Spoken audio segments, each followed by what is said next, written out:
Mi nombre es Carmen Rojas. Tengo 44 años, soy una excomandante del ejército español y pasé 21 años haciendo un trabajo que la mayoría de la gente ni siquiera podría describir, y mucho menos sobrevivir. He firmado cartas de pésame a la luz de faroles en Afganistán, he llevado las últimas palabras de soldados moribundos a través de continentes, y una vez me interpuse entre la escuela de un pueblo y el fuego enemigo con nada más que mi cuerpo y mi rango. He liderado equipos en el caos y he sacado el silencio de las ruinas. Pero nada de eso me preparó para lo que hizo mi propia familia. Sucedió en los juzgados. Juzgados Federales de Málaga. El techo demasiado alto, las luces demasiado estériles, el tipo de sala donde la verdad debería importar. Ricardo, mi hermano mayor, se levantó de la mesa del demandante y me apuntó con el dedo como si fuera a disparar. Ella no es una verdadera veterana, dijo. Las palabras no hicieron eco, pero no tenían por qué hacerlo. Cayeron pesadas. Mi madre desvió la mirada. Antonio, mi hermano menor, miró al suelo. Nadie jadeó. Solo un silencio tan fuerte que hizo vibrar las placas de latón con los nombres. Pero yo, no me moví. No parpadeé. Solo busqué la carpeta color canela a mi lado, la que había llenado con cada pizca de prueba que nunca pensaron que guardaría. Mis tacones resonaron en el suelo mientras caminaba hacia el estrado del juez. Puse el expediente. Sin discurso, sin súplicas. Él lo abrió, leyó una página, luego otra y otra. Luego levantó la vista, con voz tan firme como el acero. Cierren las puertas ahora. Y así, todo cambió. No en el desierto, no en el campo de batalla, sino en un juzgado con mi nombre en juego. La casa se alzaba al borde de un acantilado azotado por el viento, frente al mar, como si tuviera algo que demostrar. El porche estaba torcido, las persianas colgaban desalineadas, y el aire salado había despojado la pintura hace mucho tiempo. Pero era mía. Mi padre me la dejó en su testamento. No era grandiosa, 3 dormitorios, una chimenea que humeaba demasiado y tablas del suelo que crujían bajo el peso de los recuerdos. Pero después de 2 décadas de mudarme de tienda en tienda, de despliegue en despliegue, era el único lugar en el mundo que se sentía aún sólido. Ni siquiera había desempacado cuando llegó el primer indicio de problemas. La lectura del testamento había sucedido solo 3 semanas antes. Fue breve, civil, frío. Ricardo se sentó a la mesa con un traje a rayas que probablemente costó más que mi todoterreno. Nuestra madre se sentó a su lado. Sus perlas perfectamente espaciadas, las manos cruzadas como si rezara por un resultado diferente. Antonio, nuestro hermano menor, merodeaba en la última fila como si esperara desaparecer. Cuando el abogado leyó la división, supe antes de que las palabras terminaran de caer que algo se había roto en los ojos de Ricardo. El negocio familiar, Rojas Resorts y propiedades costeras, fue enteramente para él. A Antonio se le concedió un fideicomiso discretamente estructurado, un pago que no disputaría, y yo. Yo obtuve la casa. La última propiedad que nuestro padre había renovado con sus propias manos. La que estaba encajada contra los acantilados a las afueras de la bahía de Marbella. Un lugar que nadie más en la familia había querido hasta que dejó de ser suyo. Ricardo no habló cuando se leyó el testamento. Solo apretó la mandíbula como siempre hacía cuando le decían que no. Nuestra madre no me miró, ni una sola vez. Y Antonio mantuvo la mirada baja como se hace cuando sabes que algo anda mal, pero no tienes el valor de decirlo.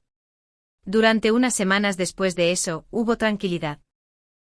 Pinté las barandillas del porche, arranqué las malas hierbas del jardín, dormí bajo las vigas, escuchando el viento golpear las persianas como si me recordara. Por un momento pensé que tal vez lo dejarían pasar. Tal vez esta vez no habría pelea. Pero así no es como opera mi familia. La paz en nuestra casa es solo una pausa entre ofensivas. El sobre llegó un martes. Pesado, color crema, formal. Dentro no había una carta. Era una demanda.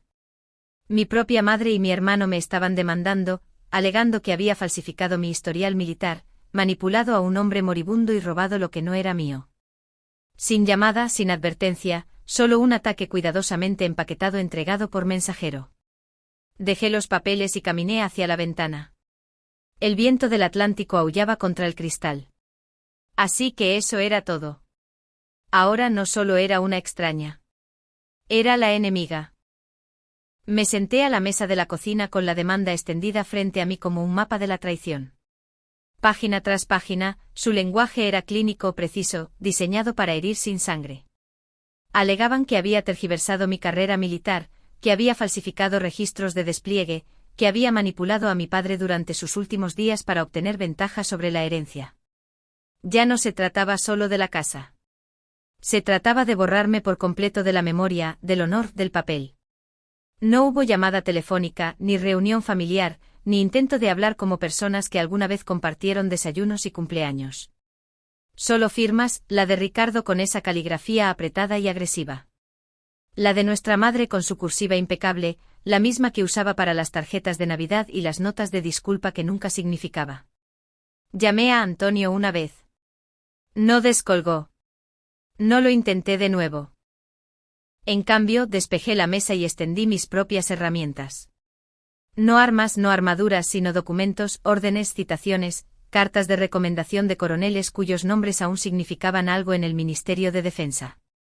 Imprimí listas, escaneé certificados de premios y saqué informes de lesiones del hospital militar. Desenterré una foto de mi unidad en Bosnia, aquella en la que estábamos con el agua hasta los tobillos, riendo como si no tuviéramos miedo. También imprimí esa. Lo etiqueté todo. Crucé cada despliegue, cada oficial al mando, cada ascenso de rango.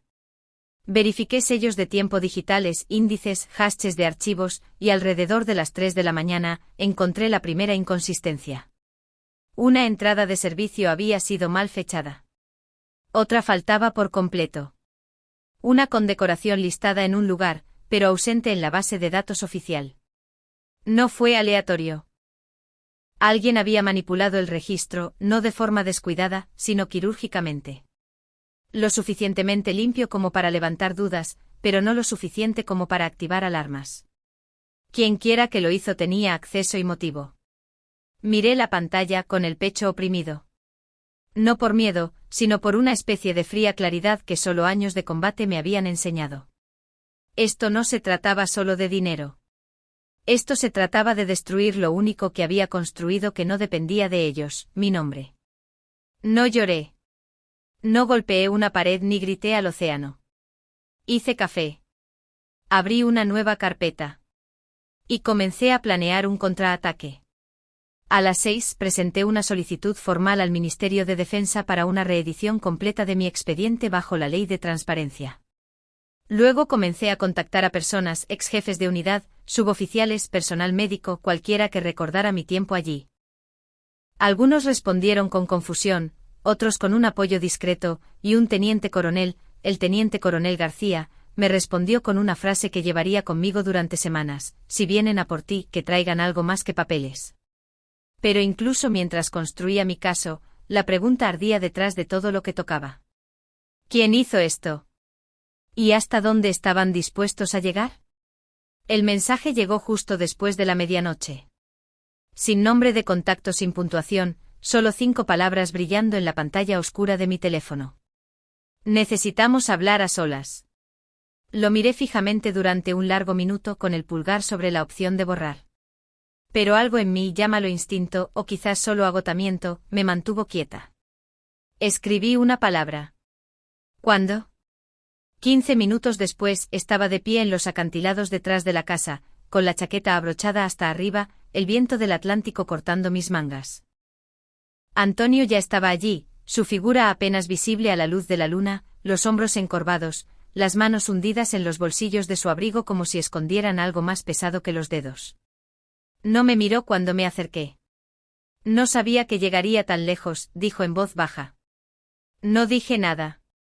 Las olas debajo de nosotros chocaban con un ritmo lento e implacable, como un reloj que avanzaba hacia algo que ninguno de nosotros podía detener. Dijeron que solo sería una disputa formal. Un retraso. Nada criminal, solo una ventaja. Sacó algo del bolsillo de su abrigo, una pequeña memoria USB, y me la tendió. No debería haberla cogido, dijo. Pero lo hice. La cogí sin decir una palabra, mis dedos rozando los suyos, lo suficiente como para recordar que éramos de la misma sangre. De vuelta dentro, deslicé la memoria en mi portátil. Zumbó suavemente y luego se abrió.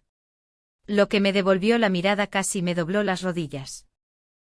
Hilos de correo electrónico, docenas de ellos, entre Ricardo y nuestra madre, con fecha de meses antes de la muerte de nuestro padre. Discusiones sobre revisiones de la herencia, narrativas falsas y manipulación digital.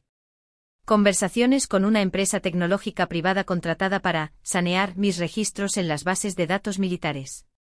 Incluso borradores de comunicados de prensa cuidadosamente elaborados para desacreditarme preventivamente si la historia alguna vez se hacía pública. Lo habían planeado todo hasta el momento, hasta el lenguaje. Antonio había sido excluido de los detalles, pero había estado lo suficientemente cerca como para ver la podredumbre. Nunca se suponía que ganaras, dijo detrás de mí. Solo que te desvanecieras. Me giré en mi silla. Estaba apoyado en el marco de la puerta ahora, con los ojos hundidos en la culpa, consumiendo los bordes de su voz. ¿Por qué ahora?, pregunté. Él dudó, luego se encogió de hombros como si le doliera decirlo. Porque eres la única que nunca me pidió que eligiera bandos. Estuvimos en silencio un rato. No era perdón ni cierre, solo dos personas mirando el mismo abismo desde diferentes acantilados. Cuando se fue no se despidió. Solo me lanzó una última mirada del tipo que dice, haz algo con esto porque yo no puedo. Y desapareció por el pasillo. Volví a mirar la pantalla. Mi propia madre, mi propio hermano, usando mi servicio, mis cicatrices, mi silencio como arma contra mí. Y casi se salieron con la suya. Casi. El juzgado de Marbella estaba construido como si quisiera intimidarte. Columnas demasiado altas, paredes demasiado blancas, aire demasiado frío. Olía a alfombra vieja y a miedo nuevo. Llegué 15 minutos antes, sin uniforme. Quería que me vieran tal como era, sin condecoraciones, sin rango, solo Carmen Rojas, la mujer que intentaron borrar. Mi abogada, Laura Soto, me recibió en las escaleras. Una mujer tranquila y eficiente con ojos como cristal afilado. No perdió el tiempo en charlas de ánimo. Llevábamos semanas preparándonos. Cada archivo etiquetado, cada registro verificado, cada inconsistencia cotejada. Dentro, la sala ya se estaba llenando. Los periodistas se alineaban en la última fila, con sus cámaras guardadas por ahora, pero listas. Caso civil, familia de alto perfil, acusaciones de fraude militar. Por supuesto que vinieron. Ricardo se sentó en la mesa del demandante con un traje gris a medida, su corbata medio tono demasiado perfecta. Golpeaba un bolígrafo rítmicamente contra su carpeta. Esa sonrisa engreída de escuela de negocios anclada a su rostro como una armadura. Nuestra madre se sentó a su lado, la espalda recta, los labios fruncidos. Sus perlas coincidían con las que llevaba en el funeral de papá. Me pregunté si lo recordaba. Antonio se sentó 2 filas detrás de ellos, solo, en silencio. El juez entró, el honorable juez Ruiz. Sin tonterías, sin charlas triviales. La sala se puso de pie y luego se sentó. Comenzaron las declaraciones de apertura. El abogado de Ricardo lideró la carga. Habló con preocupación medida, pintando un retrato de una familia afligida, confundida por la repentina reaparición de una hija que había estado ausente durante mucho tiempo. Usó palabras como irregularidades, manipulación, y cronología de servicio fabricada. Nunca levantó la voz. Esa no era la estrategia. Estaban construyendo una historia, una destinada a parecer razonable, dudosa, gris. Luego Ricardo se puso de pie. Se dirigió al tribunal como si estuviera presentando una inversión, tranquilo, pulcro, sonriendo lo justo. Mi hermana, dijo, sirvió algún tiempo. Sí. Pero el expediente que presenta hoy es una reconstrucción, una ficción. Volvió a nuestras vidas solo cuando había propiedades en juego. Hemos descubierto lagunas alarmantes en sus afirmaciones, algunas que rozan el fraude. Se volvió hacia el juez, la sala ahora en silencio. Y con todo el debido respeto, su señoría, ella no es una verdadera veterana. Ese fue el momento. La mentira, no la primera, pero la que sonó más fuerte. No me inmuté. No desvié la mirada. Solo miré al frente con las manos entrelazadas, el ritmo cardíaco constante. Laura se puso de pie a mi lado, su voz tranquila pero inquebrantable. Comenzó a guiar al tribunal a través de la verdad. Mi carrera militar, mis despliegues, mis condecoraciones, mis registros de baja, todo certificado con sello de tiempo notariado. Luego hizo una pausa. Su señoría, dijo, mi cliente tiene un elemento más para la consideración del tribunal. Me levanté, tomé la carpeta canela de mi maletín y la llevé al estrado. Sin discurso, sin ira, sin defensa, solo la verdad prensada entre 20 páginas y el peso de todo lo que nunca había dicho en voz alta. El juez abrió la carpeta lentamente como si ya intuyera que lo que había dentro cambiaría el aire de la sala. Leyó la primera página, con el ceño fruncido. La segunda, con la mandíbula apretada. Para la tercera, sus ojos se habían endurecido concentrados. Luego levantó la vista. Que nadie se mueva, dijo con voz baja pero inconfundible. Alguacil, cierre las puertas, ciérrelas con llave. Un murmullo recorrió la galería. Las sillas crujieron. Un bolígrafo cayó al suelo. Antes de que alguien pudiera reaccionar por completo, 2 oficiales de la policía militar entraron por las puertas laterales. Uniformes impecables, expresiones ilegibles. Uno se movió hacia atrás, el otro se acercó al estrado. La sala de audiencias cambió de repente.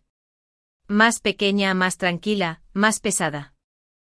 Ricardo se quedó inmóvil a mitad de una respiración. Su abogado soltó el bolígrafo que había estado golpeando nerviosamente. Nuestra madre se agarró a los brazos de su silla como si fueran a ceder bajo ella.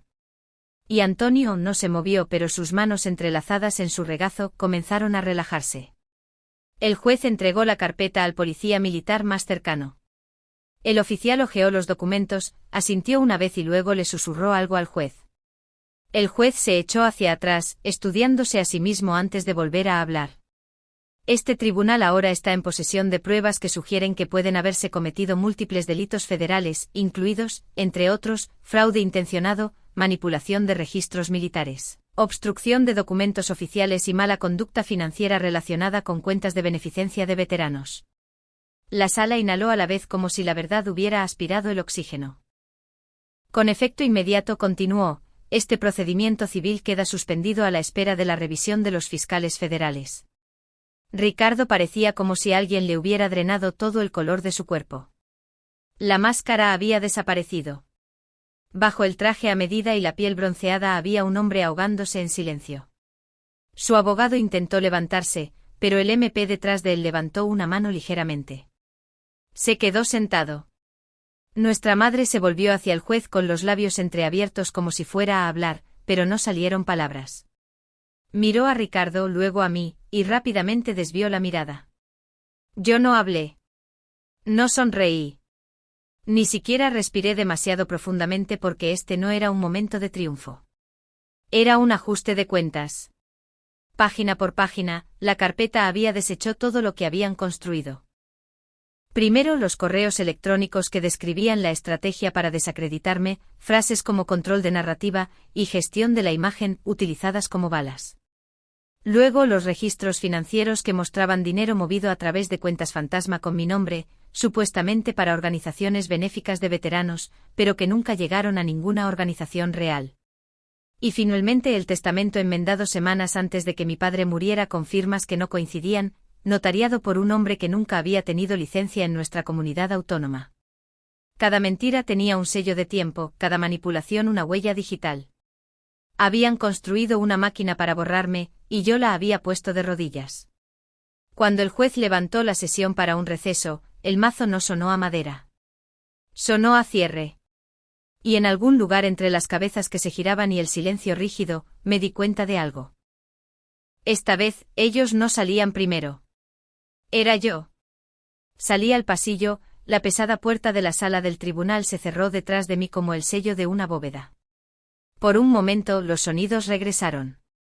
Pasos, murmullos, el crujido distante de papeles del escritorio de un secretario. Pero dentro de mí, todo estaba en calma. Me apoyé en la pared con las palmas de las manos planas contra el frío azulejo, y exhalé un aliento que no sabía que había estado conteniendo durante años.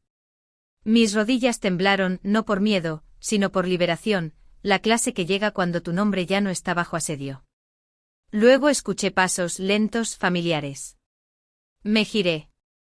Antonio estaba a unos metros. Ya no intentaba esconderse. Tenía las manos a los costados, su expresión despojada de pretensiones. Lo siento, dijo con voz ronca. No respondí de inmediato. Solo lo observé. El niño que solía construir aviones de maquetas conmigo en el porche trasero, el hombre que los había visto mentir y se había quedado en silencio.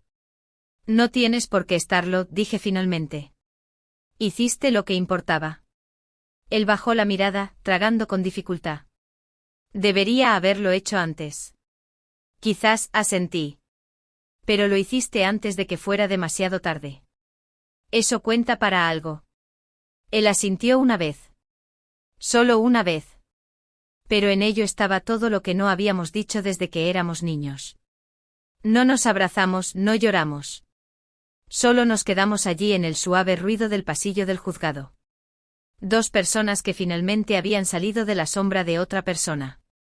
Detrás de las paredes de la sala del tribunal, imaginé a Ricardo paseando, hojeando un guión que ya no funcionaba. Me lo imaginé a nuestra madre todavía sentada, agarrando su bolso como si pudiera mantener juntos los fragmentos de su reputación. Que se queden sentados en ello. Que sientan el peso del silencio que una vez usaron como arma. Pasé por las puertas de la sala del tribunal, bajé por el pasillo y salí al aire libre. El sol había subido más mientras yo estaba dentro. Y por primera vez en meses, no sentí que tuviera que protegerme de él. Nadie me esperaba. No había reporteros apiñados en las escaleras, ni aplausos, ni discursos, y eso era perfecto. No necesitaba reconocimiento. Necesitaba tranquilidad. Me subí a mi coche y conduje no hacia la celebración, no hacia la venganza, sino hacia algo más pequeño, más antiguo, más sagrado. La casa en el acantilado, mi casa, donde la vieja chaqueta de mi padre aún colgaba junto a la puerta, y los columpios del porche aún crujían cuando el viento era justo. Donde los fantasmas no me perseguían, sino que montaban guardia. Esa noche preparé café y me senté junto a la chimenea. La carpeta canela descansaba en la repisa junto a una foto enmarcada de mi unidad en Irak. Sus rostros más jóvenes, sus ojos cansados. Todos nosotros unidos por algo más profundo que la familia. No era una heroína. No era una víctima. Seguía en pie. Y finalmente era vista. Ha pasado casi un año desde que esa sala del tribunal se quedó en silencio, y todo lo que llevaba finalmente quedó al descubierto. La investigación avanzó rápidamente. Ricardo perdió el control del negocio en cuestión de semanas. Su nombre desapareció de las listas de invitados y de las llamadas de inversores. Nuestra madre se retiró de la vida pública.